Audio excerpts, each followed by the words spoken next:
Hi everyone, I'm Allie Levine. I am a influencer, podcaster, Bravo TV personality, lifestyle expert. I wear many hats. I'm also a mom of two. And I'm so excited to be a part of this Influencer Summit today and honored to be here with the rest of these incredible women and the host Rose Campbell. So a little bit about me. I started out in the celebrity styling space. I am still a fashion and celebrity stylist, but it's not the main hat I wear anymore as my brand has evolved and transitioned into so much more. And so one of the things I talk about when it talks about being an influencer, and when people love to say, I want to be an influencer, how do I become an influencer? I think it's really important, first off, to talk about the fact that not every single influencer becomes, an influencer that way. Some do start just posting online and creating relationships and building networks and, getting gifted product and then speaking to it and eventually having it turn into something paid. For me, I was already building a brand as far as my styling was concerned. When I was dressing my different clients, they were getting best dressed all over the world and red carpets and television and, known names that I worked up to be able to have those people and have my name behind it. And so I started getting known as the It Girl in styling. I moved from New York to Los Angeles over a decade ago. And when I got to LA and started working with these clients, I was named It Girl in styling by several press and Noda magazine editorials. And when that happened, I started to really see my success take off as far as my styling was concerned. I was featured in New York Times and Forbes and Wall Street Journal, LA Times, just speaking about the different types of styling I was doing, the looks of what I was doing, how I was creating these different looks, what was happening, and, basically really starting to take my styling to the next level. And the reason I share this is because that's really where my brand began. And I always said passion, fashion is my passion, and confidence is the best accessory. And I feel no matter what you do, no matter what you work in, you always have to have that confidence. You want to bring it, you want to be in your best mood, show your most superpower of who you are, and really show up, and speak to what you're talking to and feel good about it and be excited so others can get excited too and be inspired.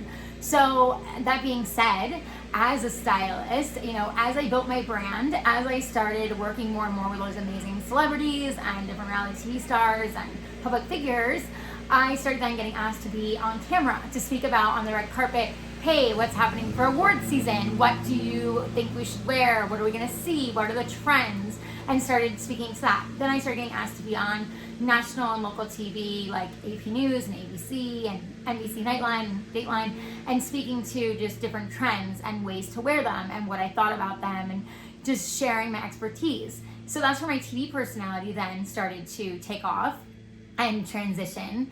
And then I started doing monthly segments on different shows like Las Vegas Now and Good Morning in Sacramento, and just so many different platforms sharing again these different fashion trends. And that evolved into then further lifestyle, becoming a lifestyle expert, speaking to fashion, beauty, lifestyle, and eventually motherhood when I got pregnant and started sharing my different hacks of what I was doing to help me in my pregnancy, as well as when I gave birth and then had my daughter. That turned into a whole new sharing of motherhood. And so another reason of me sharing that is because you can, from hearing all of this, you can kind of hear the evolvement, right? You can hear how the brand continued to evolve and transition and still is today. And so my influencer space really came later on, and I still don't look at myself. I know I'm known as an influencer, but I still don't look at myself as just an influencer. And I also don't personally align with maybe all influencers and how they feel it's all about product or it's all about, just posting and sharing about this brand. To me, I love to tell a story. And because I come from the celebrity styling world and the TV world where I really build up these brands and products and speak to how I use them and how I use them in my household and why my family loves them, why I love them, and what I really believe about these products and what I get into, for me it's about really telling the story when I am posting on my social media and being really authentic to that. And I think authenticity is a word that gets thrown around quite often, especially nowadays. It's kind of a buzzword in the world, I think. And it's really important when you think about wanting to become an influencer or work in the influencer space, or really just any part of the content creation space, to be really honest with your audience and be authentic to what you truly love and what maybe doesn't work for you, authentic with your reviews and how you share what something, why it really aligns with you, what you really want to share about why it aligns with you. When I became a mom and I started sharing more and more about my journey from my birth being a little bit traumatic to what I'd gone through to then postpartum depression, and the list just goes on, all the things so many moms go through that maybe that don't want to share or feel shame in sharing, I started sharing all of that. And that's really where I guess my quote unquote influence took off. And I felt like I was really inspiring so many mothers and women in being able to share their stories as well as new mothers and what they had gone through. And so that's really where I saw further success in the influencer space take off. But I bring it back to, one, I had been building a brand for years. I've started sharing styling and what I was doing, and then showing TV segments and the different things I was working on, the products I was working with and why I love them, as well as then when I became a mom, speaking to the motherhood community in a very authentic way. And when you choose to be authentic, there's only you. Like, you're uniquely you. Excuse me, I got tongue-tied. But that's that right there, right? Like, I could just cut and be like, oh, let me start over. But being authentic means you show up authentically. And even if you make a mistake or something happens where you sound a little off or something's funky, you still just own it and you keep going and you show that, you really are being honest with your audience. The more you build your audience, doesn't matter if your following is 2,000, 5,000, 10,000, 200,000, a million.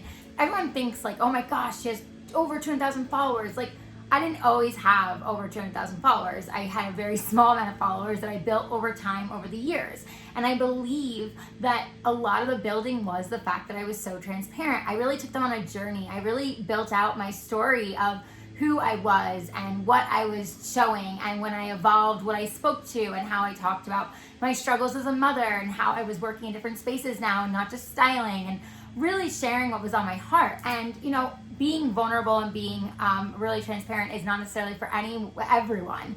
But in my opinion, when you really start to see growth in your own brand, and especially in the influencer space, is because you choose to show up authentically. And people can align with you and can, relate to you. And there's only one you, so they jive with your personality and they're into what you're sharing, or they're going through something you're going through, and so they want to try a product. Like, the list goes on. So that's why I speak so heavily to authenticity. I think you have to find, your own superpowers. For me, I really feel like I truly share authentically. I show up as much as I truly can as me at all times, even on a bad day.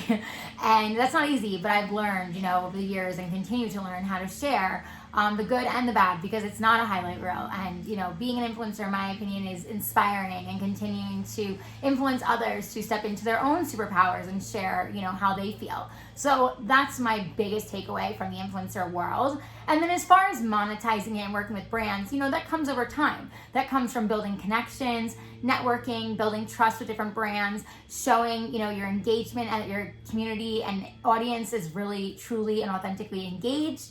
It comes from, again, speaking to brands and why you love them and what you're into and why someone else would want to shop it. It's like talking to your friend. Hey, let me tell you about this.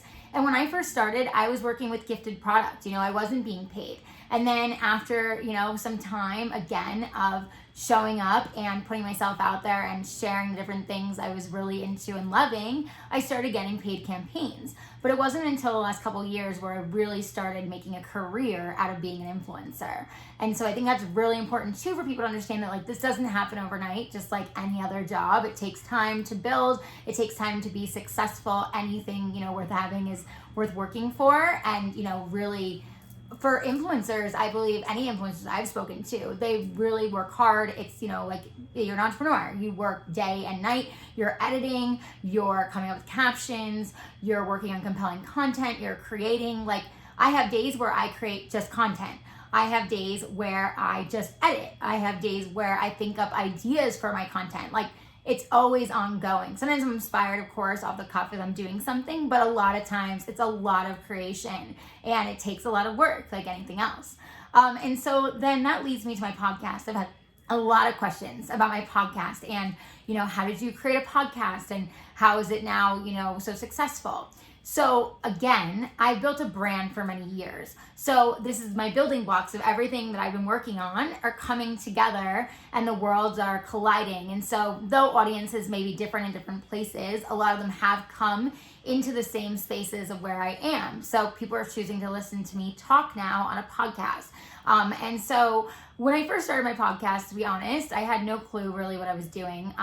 I had a podcast before with my co-host a few years ago, and we had done it together, but she had really done more of the technical side, and I was more of the creative because I am a more creative person. It's just it's one of my superpowers and where I thrive. And I think you have to always know, like, your brain of genius, like where you do well is great, and that's what you should focus on. But where you don't is where you should like have people help you or have someone help you or learn so you continue to be successful and continue to thrive. So that being said, when I started my podcast, it really came out of my postpartum depression. It came out of motherhood, and I just started sharing my voice because I was struggling and I needed to get it out and I needed to share how I was feeling and what I was going through. And it turned into that, it turned into more of a actual share of helping others and being cathartic for myself and healing, which was beautiful, and now has turned into a whole different podcast today. When the pandemic hit, I chose to kind of pivot and shift and have it become all real raw shares and inspire and empower others versus it just being motherhood. And so I think that, again, speaking authentically on my show has really helped me to grow and monetize my podcast.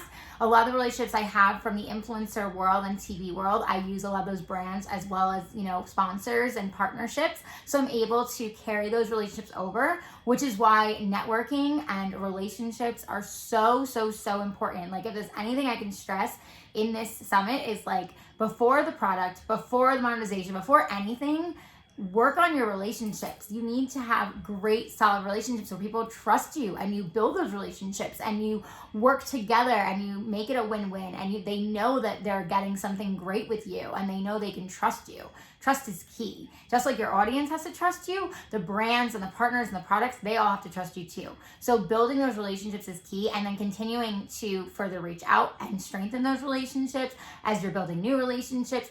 That's a constant, thing for me that I feel like I'm very good at networking. I love chatting with people. So I'm constantly getting to have these conversations and build these relationships further and help them grow while I grow. And, it's a win-win. Everyone wants to grow and be successful. So that's definitely a big piece of my podcast. And then as far as platforms, when you first create a podcast, you can put it, you can create it in Audacity, in Anchor, in GarageBand. There's a lot of different recording programs. You can kind of look that up, to be honest, on Google and do a basic 101 search. But once you choose, you find good sound and you record, get a mic so that, you sound great. Some computers do have built-in mics that are strong. You can start with that if you're just starting out, and you record, and you can record your first episode. And first, it'll just be, when you put it out there, it'll just be on the platform you're putting it out on. But then hopefully, Apple Podcasts picks it up, and then potentially like Spotify and Pandora and all these different platforms. And for me, it took like probably 6 months for all the platforms to really start picking me up. Now I got picked up by iHeartRadio. Now it's been out there. But again, it takes time to build it out. And when I create content for it, I'm always thinking about, what are other people going to want to hear? What do I want to inspire? What are the stories I want to share? You think about great guests, right? You think about great content on social media. Your great guests add to that content. So who's going to share raw on my show? Who is going to be vulnerable? Who is going to inspire and empower? It's going to bring people to you. They want to listen, right? They want to check out what you're doing. And then creating engaging content and promos that go along with that to be able to share on your social media to continue to funnel them back to your podcast. So it's all a beautiful marriage when you figure out how to, essentially put it all together, and it has to align. But I think, again, a big part of it is really putting together how, you create the content, who do you have on, who's the guest, how do you put it all together, and then what are you putting out to the world? And it really should go back to, at the end of the day, like, what is your why? What is your why of sharing? What is it about, you and your brand that makes you show up as uniquely you, authentically you, to be able to share in this capacity and be able to tell your story and empower others to do the same when they come on your show? I think that's a really big another part of the podcast that I've had several people say to me, I feel like I can really be myself with you and share versus other shows. So again, that speaks to me and how I am and how I choose to share. So I think that's another big part of it. And then I would just wrap it up in just saying that, never be discouraged by looking at a number of followers. Never be discouraged by, putting something out there and maybe hearing crickets and not seeing much come back. Things take time to build. Things take time to align and to continue to take off, for people to get excited, to get engaged. Keep creating content. Keep networking. Keep sharing. The more you continue to share and network and put yourself out there, the more you will find you get back. But if you're not willing to jump in and put yourself out there, you're never going to see yourself get to the next level. You'll just stay where you are. So, shine bright. Don't play small. Always encourage yourself to go back to what your superpowers are and be authentically you, and you will see your success come to you. So thank you so much for having me at the Influencer Summit today. I'm Allie Levine. You can follow me on all platforms at Allie Levine Design, ALILEVINE Design. That's Instagram is my main hub, Twitter, Facebook, Pinterest, YouTube, TikTok, all the places, you find social platforms, you'll find me. My website is AllieLevine.com. And thanks again, Rose, so much for having me.